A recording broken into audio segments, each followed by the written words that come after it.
और जब अल्लाह से ये तौबा करते हैं, मगफिरत की दुआ करते हैं, इस्तिग़फ़ार करते हैं, तो इतना रोते हैं, इतना रोते हैं, इतना रोते हैं कि इनके आंखों के आंसुओं से ये चटाई तर हो जाती है। कुरान कहता है ज्यादा बदगुमानी से बचो, क्योंकि बाज़ बदगुमानियां इंसान को गुनाहगार बना देती हैं। बाज़ बदगुमानियां इंसान को गुनाहगार बना देती हैं। मेरे प्यारे साथियों, तसव्वुर करो, इमाम औज़ाई रहमतुल्लाह अलैह के बीवी के पास एक औरत मिलने आई। सुबह फजर की नमाज के बाद, सूरज निकलने के बाद उनसे एक औरत मिलने आई। किससे? इमाम औज़ाई रहमतुल्लाह अलैह की बीवी से। दरवाजा खटखटाया। इमाम औज़ाई रहमतुल्लाह अलैह फजर की नमाज के बाद, सूरज निकलने के बाद भी कुरान की तिलावत कर रहे थे, दुआ मांग रहे थे, चटाई पर बैठे थे। जब दरवाजे पर दस्तक की आवाज सुनी तो जाते हैं और दरवाजा खोलते हैं, तो क्या देखते हैं, उनके गांव की एक औरत दरवाजे पर खड़ी है। उस औरत ने कहा, इमाम साहब, मुझे आपकी बीवी से मुलाकात करना है, मैं आपकी बीवी से मिलने आई हूं। इमाम औज़ाई रहमतुल्लाह अलैह ने कहा, अंदर आओ। उन्होंने कुरान लिया और खुद बीवी के रूम में चले गए और अपनी बीवी से कहा, तुमसे मोहल्ले की कोई औरत, गांव की कोई औरत मिलने आई। इमाम औज़ाई की बीवी निकल के आई और उस मोहल्ले की औरत को उसी चटाई के ऊपर बिठा दिया जिस चटाई पर इमाम औज़ाई कुरान पढ़ रहे थे।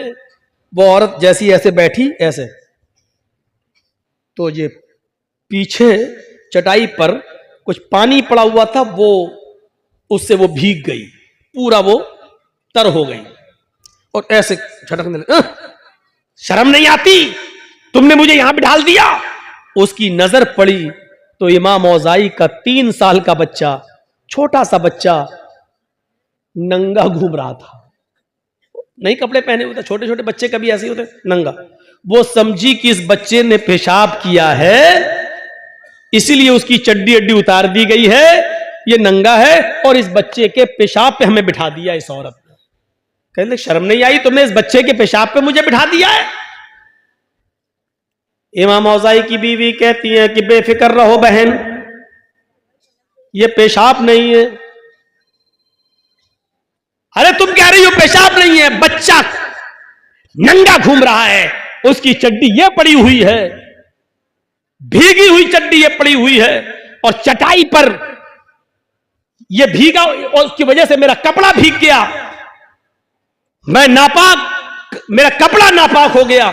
अब घर जाने के बाद कपड़ा भी धुलूं और इतना हिस्सा भी मैं अपना धोऊं। इमाम औज़ाई की बीवी कहती है, मेरी बहन, मैं तुमसे फिर कहती हूं कि बेफिक्र रहो, ये मेरे बच्चे का पेशाब नहीं है, आपका कपड़ा नापाक नहीं हुआ है, आपको इन्हीं कपड़ों में नमाज पढ़ लेनी है, धोने की जरूरत नहीं है।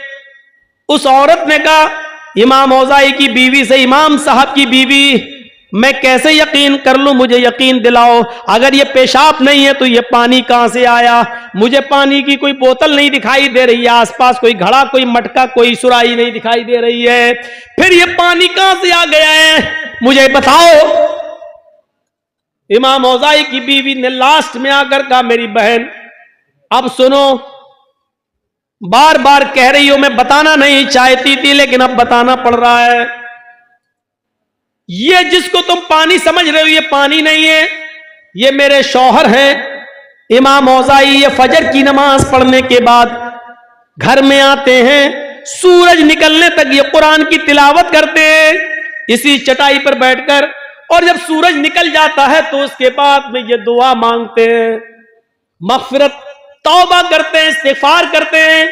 और जब अल्लाह से ये तौबा करते हैं, मग़फ़िरत की दुआ करते हैं, इस्तिग़फ़ार करते हैं, तो इतना रोते हैं, इतना रोते हैं, इतना रोते हैं कि इनके आंखों के आंसुओं से ये चटाई तर हो जाती है।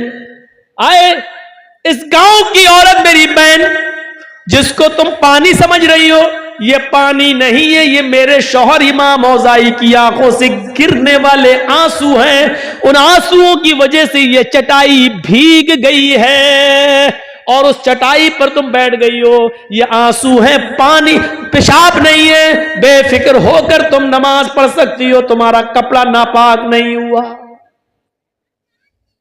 आप गौर कीजिए, लड़का नंगा है, उसका ऊपर चड्डी उसकी वही पड़ी हुई है।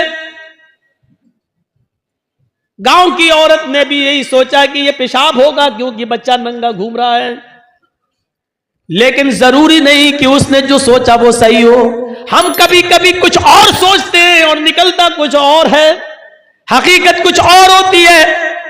इसलिए इस बात को सोचने की कोशिश जरूरत है, हम किसी के बारे में ज्यादा बदगुमानी ना करें। अमीर माविया रहमत रजी अल्लाह ताला अन्हु की बीवी भी अपने घर में मेहमान नवाजी पसंद नहीं करती थी। मेहमान आ जाए, बहुत सी औरतें ऐसी होती हैं घर में खूब अच्छा खाओ पकाओ, शौहर बच्चों को खूब खिला देंगी, लेकिन जहां उनके घर 2 दिन मेहमान आ जाए, 2 मेहमान लो आ गया, अब इसके लिए जागो, ऐसा लगता है ये शादी करके नहीं लाया, नौकरानी बना के लाया हमें अपने घर में। अमीर माविया के घर में एक मर्तबा एक मेहमान आया और उसने कहा कि मुझे 2-3 दिन रुकना है। कहा ठीक है रुको, बाहर का कमरा दे दिया, खाना वाना खिलाया। अमीर माविया की बीवी को मेहमान नवाजी पसंद नहीं थी, वो सोचने लगी कि कुछ कमी निकालूं। कहा क्यों, ये मेहमान है, कहा कितने दिन रहेंगे? कहा पता नहीं कितने दिन रहेगा, 3 दिन तो वैसे ही उसका हक है, 3 दिन तक तो मैं उसको कुछ कह ही नहीं सकता, 3 दिन के बाद अगर रहता है तो उसकी मर्जी। अच्छा ठीक है। शाम का वक्त हुआ, इमाम अमीर माविया की बीवी ने सोचा कोई ऐसी कमी निकालूं, इसको घर से निकलवा दूं। इशा की नमाज के बाद अमीर माविया ने उस अपने मेहमान के कमरे में चटाई रख दी, रात में तहज्जुद पढ़ते हो तो पढ़ लेना, लोटा रख दिया, अगर वुजू बनाना हो तो पानी ये है, एक दूसरा पानी रख दिया, अगर इस्तिंजा करना हो तो बाहर से दरवाजा खोलना और यहां खाली मैदान पड़ा है, यहां पर आप पेशाब पेशाब करना हो तो यहां कर लेना और यहीं पर नमाज पढ़ लेना और फजर में इंशाअल्लाह मस्जिद में मुलाकात होगी। ठीक है। बाहर का सिस्टम सब अलग करके अमीर माविया सो गए। थोड़ी देर के बाद जब उनकी बीवी ने देखा कि अमीर माविया सोए हुए हैं, रात काफी हो गई है, कहा कि उठे और देखें कि मेहमान क्या कर रहा है। मेहमान अगर जग रहा हो और कुछ उल्टी सीधी खुराफात कर रहा हो तो अमीर माविया को जगाऊं और कहूं कि और उसको निकाला जाए। अमीर माविया की बीवी उठती हैं और अपने मेहमान के रूम तक जाती हैं और दरवाजे में कान लगाती हैं तो क्या सुनती हैं कि मेहमान बड़ा बेहुदा और गंदा गाना गा रहा है।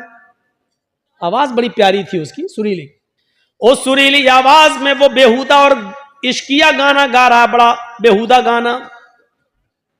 अमीर माविया की बीवी को एक नुक्ता मिल गया, एक पॉइंट मिल गया। वो जल्दी से जाती है और अपने हस्बैंड को जगाती है, उठो। कहा क्या है, इधर आओ, देखो तुम्हारा मेहमान क्या कर रहा है। अरे मेहमान क्या कर रहा है, उसका तो रूम मैंने अलग कर दिया है, उसका कमरा अलग कर दिया है। अरे इधर तो आओ, इधर आओ, उठो उठो उठो।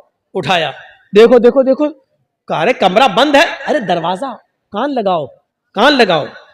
जब कान लगाया तो गाना बड़ा बेहुदा गाना गा रहा है। अमीर माविया से कहने लगी देखो अभी भी इसको घर में रखोगे, ये ऐसा गाना गा रहा है, लगता है जैसे इसके घर में कोई माँ बहन बेटी ना हो, ऐसा गंदा गाना। अमीर माविया ने अपनी बीवी का हाथ पकड़ा और उसको खींच कर अपने बिस्तर पर लाए और फरमाया जब मैंने उसके कमरे को अलग कर दिया, उसके रूम को अलग कर दिया, उसकी चटाई अलग कर दी, उसका मुसल्ला अलग कर दिया, उसका वुजू का लोटा अलग कर दिया, जब मैंने उसके कमरे से कोई मतलब भी नहीं रखा तो तुमने दरवाजे पर कान लगाकर उसके अंदर की जासूसी क्यों की है? क्या तुम्हें नहीं मालूम मोहम्मद रसूलुल्लाह ने फरमाया अगर घर के दरवाजे सब बंद हो और कोई तुम्हारे घर में झांकने की कोशिश करे, सुराख से या दीवार पर चढ़कर या या किसी सांस से अगर तुम्हारे घर की जासूसी करे और तुम्हारी नजर पड़ जाए तो बाहर निकल कर तुम उसकी दोनों आंखें फोड़ सकते हो, तुम्हें कोई गुनाह नहीं। तुम उसकी जासूसी क्यों कर रही हो? वो अंदर क्या कर रहा हमें क्या मतलब? भाई अंदरूने खाना से हमें क्या मतलब? वो घर के अंदर क्या कर रहा है, तुम्हें किसी के घर के अंदरूनी मामले से क्या लेना देना? तुमने जासूसी क्यों की? अमीर माविया की बीवी बोलती अब भी मुझी को कहोगे? कहा हाँ तुम्ही को कहूंगा, अल्लाह के रसूल ने जासूसी से मना किया, तुमने जासूसी क्यों की? चलो लेट जाओ, सो जाओ।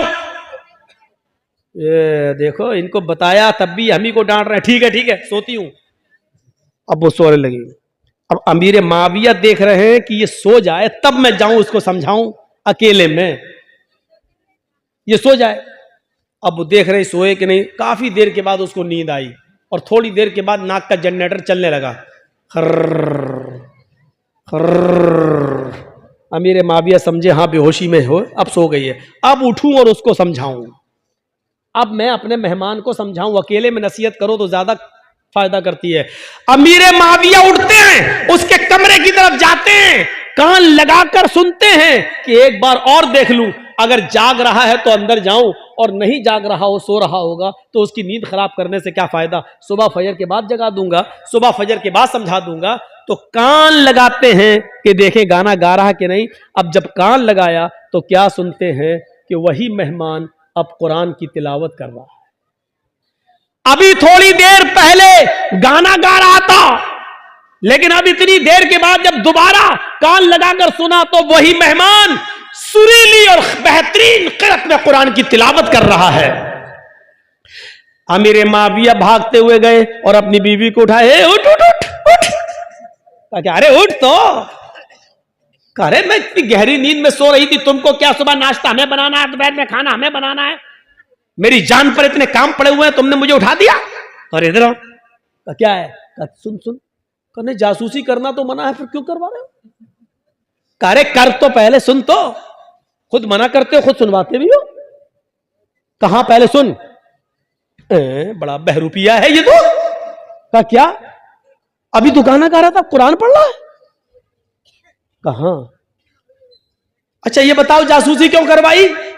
कहा मेरी बीवी, जासूसी यकीनन मना है, लेकिन हम में और तुम में फर्क है। तुमने मुझे मेरे भाई की बुराई दिखलाई, तुमने मुझे मेरे भाई की बुराई दिखलाई, और मैंने तुम्हें अपने भाई की खूबी दिखलाई।